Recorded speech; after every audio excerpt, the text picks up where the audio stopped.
खुशामदीद कहते हैं आपको आज के इस इम्पोर्टेंट वीडियो में। जैसा कि हमने क्वेश्चन नंबर 4 और 5 पार्ट जो है हल करना है यहाँ पे।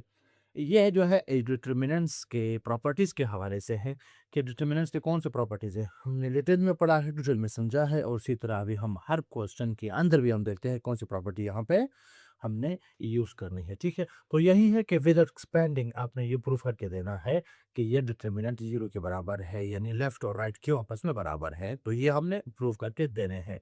तो यहाँ पे जैसे कि यहाँ पे लिखा हुआ है डिटर्मिनेंट गिवन है a minus B, B minus C, C minus C, इसी तरह कॉलम्स कॉलम्स कॉलम्स और रोज में गिवन है। तो सबसे पहले हम यहाँ पे लिखते हैं लेफ्ट हैंड साइड। ठीक है, लेफ्ट हैंड साइड की हम पहले कार्रवाई करेंगे। लेफ्ट हैंड साइड क्या कहता है, वो ये हमारे पास a minus B, B minus C, C minus A. ठीक है, फिर हमारे पास है B minus C, C minus A and A minus B. इसी तरह C minus A minus B और बी माइनस सी। यहाँ तक ये हो गया। अब आपने देखना यह है कि इसके राइट साइड पे क्या लिखा हुआ है। राइट साइड पे इसका जीरो है, तो हमने इस डिटर्मिनेंट को बगैर विदाउट एक्सपेंड किए हमने इसके डिटर्मिनेंट को जीरो लेके आना है। तो प्रॉपर्टीज तकरीबन 7 प्रॉपर्टीज थे, हमें सारी प्रॉपर्टी याद है। हमने क्या करना है, तो यहाँ पे एक काम हो सकता है, एक काम ये हो सकता है कि या तो हमने इनमें या किसी रो को या किसी कॉलम को हमने बराबर करके लाना है। अगर वो मुमकिन नहीं है, फिर हमने ऐसा करना है, इस डिटर्मिनेंट के अंदर हमने किसी कॉलम या किसी रो को हमने जीरो के बराबर लाना है, तभी तो होगा हमारा डिटर्मिनेंट जीरो, क्योंकि हम इसको एक्सपेंड नहीं कर सकते। अगर हम इसको एक्सपेंड करेंगे, सॉल्व करेंगे, तो एग्जैक्टली इसका रिजल्ट जीरो आएगा। लेकिन हम पाबंद हो गए, इन्होंने कहा है कि विदाउट एक्सपेंडिंग, आपने बगैर एक्सपेंड किए आपने इसको जीरो के बराबर लेके आना है। तो यहाँ पे हमारे पास एक प्रॉपर्टी थी। प्रॉपर्टी ये है कि हम किसी भी रोज को आपस में ऐड कर सकते हैं, तो डिटर्मिनेंट पे फर्क नहीं पड़ेगा। और किसी कॉलम को भी अगर हम ऐड करें तो हमारे डिटर्मिनेंट पे कोई फर्क नहीं पड़ेगा। यानी प्रॉपर्टीज को देख के हम काम करेंगे। ठीक है, विदाउट प्रॉपर्टीज या प्रॉपर्टी से बाहर निकल के हम काम नहीं कर सकते। तो हम ऐसा करते हैं, प्रॉपर्टी प्रॉपर्टी हम लिखेंगे। हम ऐसा करते हैं, जो कॉलम 1 है, कॉलम 1 में हम कॉलम 2 भी ऐड करते हैं, कॉलम 3 भी ऐड करते हैं। यानी कि हम ऐसा काम करेंगे कि पहले कॉलम 2 और कॉलम 3 को ऐड करेंगे, जो रिजल्ट आएगा उसको कॉलम ए में ऐड करेंगे, कॉलम 1 में ऐड करेंगे। चलो हम यहाँ पे लिखते हैं, फिर वो प्रॉपर्टी वहाँ पे लिखते हैं। पहले हम ऐड करते हैं ए माइनस बी। ये जो है हमने ऐड किया है, क्या ऐड किया हुआ है, इन दोनों को हमने ऐड करके फिर ए में ऐड किया, 1 में ऐड किया है। तो B minus C plus C minus A. ठीक है, और मजीद बी माइनस सी इस एज इट इज आएगा और सी माइनस ए भी एज इट इज आएगा।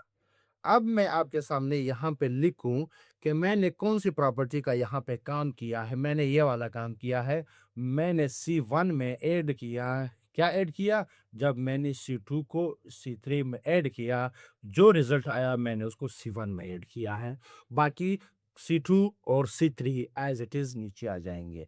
सेम एज इट इज़ हम करेंगे, क्या सेम एज इट इज़ हम यही करेंगे कि हम ये जो दूसरा रो है इस पे भी यही ऑपरेशन अप्लाई करेंगे। तो देख लिए, B minus C plus C minus A plus A minus B, ये भी हो गया। और C minus A minus B, ये भी आ गया। और आगे देखते हैं C minus A plus A minus B, sorry plus आ जाएगा, प्लस बी माइनस सी और A minus B as it is, B minus C as it is. हमने कुछ भी नहीं किया, सिर्फ C1 और C2 और C3 को पहले ऐड किया, फिर जो रिजल्ट आया उसको C1 में ऐड किया।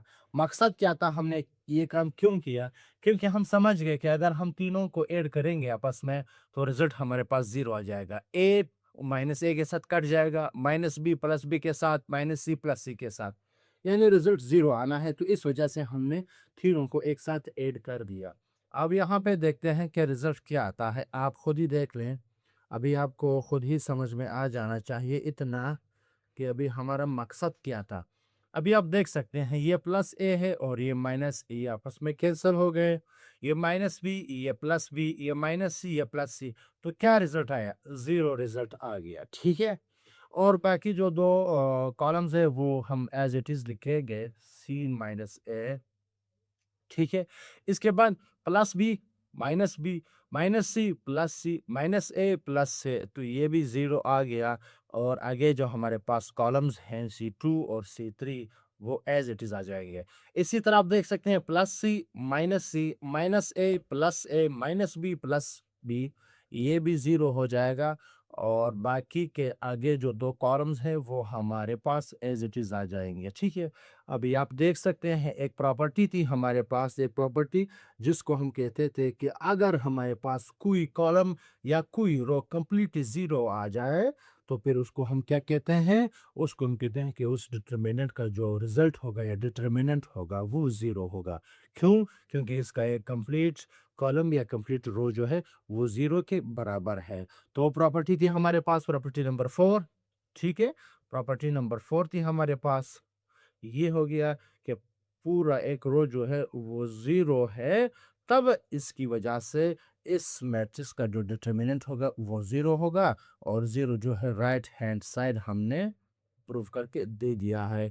तो फिर अब हम लिखेंगे हैंस, ये लिखेंगे कि ये जो गिवन मैट्रिक्स है इसको यहाँ पे लिख करके ज़ीरो के बराबर लिखेंगे ए minus B, B minus C, C minus A, ठीक। यहाँ तक हो गया। B minus C minus A minus B, ये भी हो गया। इधर है सी माइनस ए और ए माइनस बी माइनस सी, यानी ये क्या है? ये वाकई ज़ीरो के बराबर है, हमने प्रूफ करके दे दिया है। 5 नंबर पॉइंट को देखते हैं। अभी ये क्या कहता है? अभी आप देख सकते हैं हमारे पास जो लेफ्ट हैंड साइड है इसको हम लिखते हैं यहाँ पर sine square alpha cause square alpha, cause square alpha, ठीक है। और sine square beta, cause square beta, और इधर आया cause square beta. Sine square gamma, cos square gamma, और इधर अगेन आ जाएगा कॉस स्क्वायर गामा, ठीक है। अभी यहाँ पे हम देख सकते हैं इसमें तो ये था कि हमने ऑपरेशन अप्लाई करके यहाँ पे काम करके फिर हमने एक कॉलम को ज़ीरो बनाया।